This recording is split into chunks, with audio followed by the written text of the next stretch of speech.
O ito, pakinggan nyo to. Pamilyar ba kayo doon sa mga salitang tama nga sila? Kasama ko lang kayo kapag kasiyahan, pero kapag nagka-problema na, ako na lang mag-isa. Pamilyar ba kayo doon? Minsan nyo na rin bang nabasa o narinig sa social media yon? Napakasimpleng mga salita pero napakabigat ng kahulugan. Kahapon nagdi-deliver kasi kami. And then habang nagdi-deliver kami, may dumaang mag-ina doon sa harap namin. Yung anak, akay-akay siya nung nanay niya. Siguro mga nasa 20 or 21 something na yung anak. Tapos yung nanay, akay-akay niya yung anak niya. Kasi yung anak, hirap na hirap maglakad, parang may sakit. Nandun lang sila sa sulok. Tapos hinihimas nung nanay yung likod ng anak niya. Na para bang yung itsura nung lalaki, parang hirap na hirap siya, na may sakit siya, na hindi ko alam kung anong nangyayari sa kanya. Tapos biglang tumungo yung anak sa lalaki.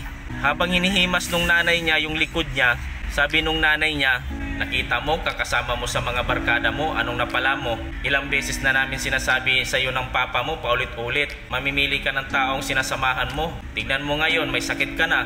Tignan mo ngayon, nagka-problema ka. Pero sinong kasama mo ngayong akay-akay ka? Ako din, na nanay mo, di ba? Yun yung mga salitang hindi ko makakalimutan, na siguro tong lalaki na to, mas mahaba pa yung oras niya sa pakikipagtropahan, puro kasiyahan, lahat na kalukuhan pwede mong gawin, malaya ka. Kaso dumating na yung time na nagkandaloko-loko na lahat, nagkasakit ka na, kailangan mo na ng tulong, pero wala na yung tropa. Sino yung nandyan? Kahit puro katarantaduhan yung ginagawa mo sa buhay, magulang mo, di ba?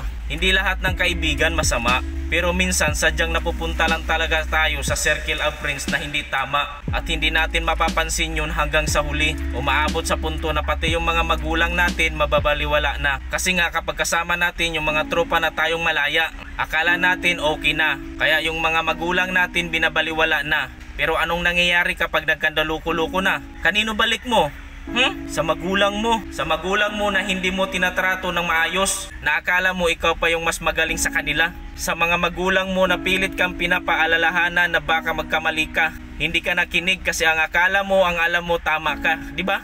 Tapos yung mga taong akala mo kaibigan mo na, sasamahan ka sa huli, hindi pag nagkandaloko-loko na, wala na sila. Tapos mapapasabi ka na lang, naputya, tama nga sila. Kasama ko lang kayo kapag kasiyahan na. Kasama ko lang kayo pag puro kalukuhan na. Kasama ko lang kayo at kukonsintihin nyo ko sa mga maling bagay na aking nagagawa.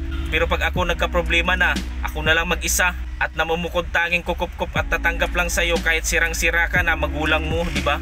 Kabataan, ano na, gising-gising na. Mag-24 na.